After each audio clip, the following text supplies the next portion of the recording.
My upgrades are Invincible, Chapter 50, Fan Fiction, by Azazyel. Vanishing Cabinet. Through the use of conjoined twin tree trunks, this cabinet has a shared space of existence with its twin cabinet.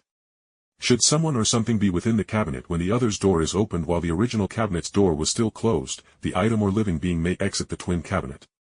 The best way to smuggle drugs, booze, terrorists, and enchanted playboys into magic schools. As always, the flavor text of things always made me smile wryly, and as I looked at the large, thick, and reinforced box with a door on it that was bigger than a refrigerator, I realized the major issue with my plan to sneak this back to Oreo to Hephaestus so we could teleport back and forth to her. How the hell do I get this vanishing cabinet to her in the first damned place? I wondered, as I really didn't want to trust some random adventurers with it. And then it struck me, as I knew Hera was going to have people looking for me within the guards who watched the entrances to Oreo. I can have Tamamo deliver it, as no one knows who she is. Also, with a matching pocket watch, we can set up a time for Tina and I to come out of it and into Oreo. I thought triumphantly and nodded as I looked over at Tamamo, who perked up at me looking at her. Alright Tamamo, we are going to work to make you stronger, and when you eat enough monster stone to equal a good mid-level one in a few days, I will need you to deliver this to Oreo while following one of the caravans from Melon to Oreo. I explained, and she bit her lip before nodding. Yes, Jake. I assume this cabinet is to be delivered to your goddess Hephaestus. Tamamo finished and then looked pensive as she shifted slightly and spoke nervously. Jake? Tamamo seemingly asked for my attention, and I raised an eyebrow in a clear go-ahead, with her taking a breath as I held the napping form of Tina in my arms. Could I also join your familia? Tamamo asked with clear expectation in her voice, and I didn't hesitate in answering. Yup, that's perfectly fine, don't worry about anything. I said, cutting away any worries about her state of being part Xeno or whatever. Thankfully, with the monster of an adventurer that was Zald the Gluttony that could eat monster parts and stuff to grow faster, Tamamo could claim to have a similar skill to eat monster stones. Especially when, if you consider it, Tamamo's Renard special skill that the cheat fox race can typically get.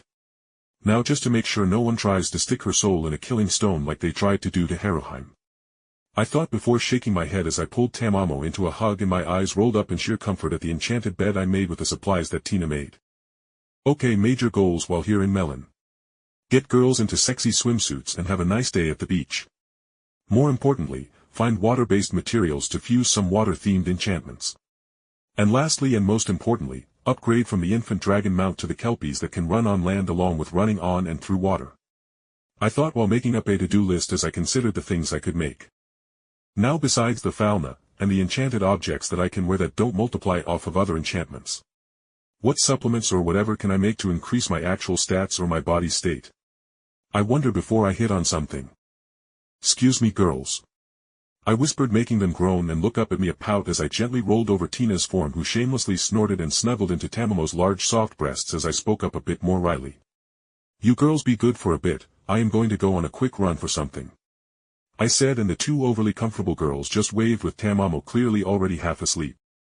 I quickly got dressed up in some newer clothes, and then I went to leave the beach house to look for a store owned by an Asian god or goddess to look for supplements I could fuse.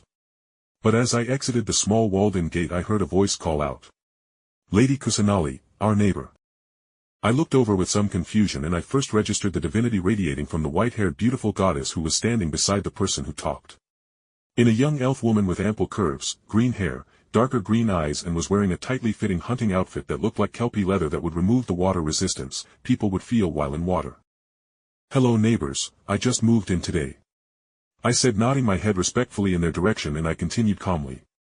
My name is Jake Barris, and are you two a familia? I asked to open up a conversation, even as I very much noted down the name Kusanali and recognized her from a land she wasn't supposed to be from. But honestly, for all I knew, the name Kusanali could literally be a goddess in the massive Hindu religion who just now looked like Rukadevata.